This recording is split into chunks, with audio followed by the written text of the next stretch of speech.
जय गजानन माऊली. मी योगिता माझ्या यूट्यूब चॅनलवर तुम्हा सर्वांचं पुन्हा एकदा खूप खूप स्वागत करते आहे. तुम्हाला एक सांगायचं म्हणजे मी आज आलेली आहे माझ्या माहेरून माझ्या घरी म्हणजेच माझ्या सासरी.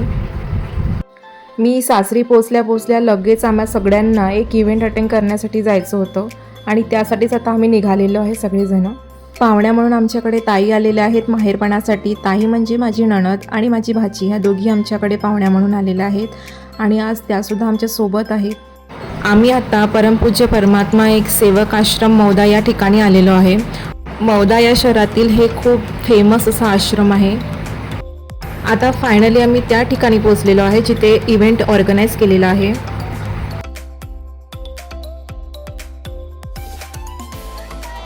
इथे सगळे पाहुणे मंडळी जमलेले आहेत आणि आता आम्ही सुद्धा यांच्यामध्ये सहभागी झालेलो आहोत. मंडळी, आज आहे माझी मामासासू आणि मामासासरे यांच्या लग्नाचा वाढदिवस आणि त्यासाठीच आम्ही आणि इथले सगळे पाहुणे मंडळी जमलेलो आहे. आता इकडे सेलिब्रेशन सुरू झालेलं आहे, केक कटिंग करणं सुरू आहे.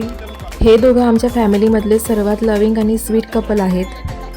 आपल्या आयुष्यातील प्रत्येक क्षण खूप आनंदाने, प्रत्येक मोमेंट खूप एन्जॉय करत त्यांनी आपला हा लग्नाचा प्रवास इथपर्यंत पूर्ण केलेला आहे आणि त्यासाठीच हा सेलिब्रेशन चाललेलं आहे. इथे सेलिब्रेशन करून झाल्यानंतर आता लगेच इकडे जेवणाला सुद्धा सुरुवात झालेली आहे. आम्हा सगळ्यांची पण जेवणं आटोपली, त्यामुळे आता म्हटलं चला आश्रम फिरून येऊयात आणि म्हणून आम्ही सगळे निघालेलो आहे आश्रमाकडे.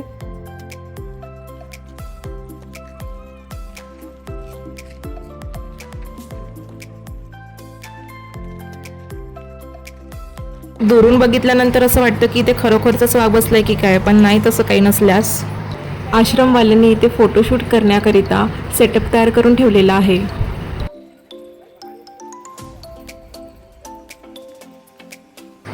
श्रीमैलानं बाहेर गेल्यानंतर कडेवर घेतलेलं अजिबात नको असते, तिला स्वतः चालायचं असते नेहमी.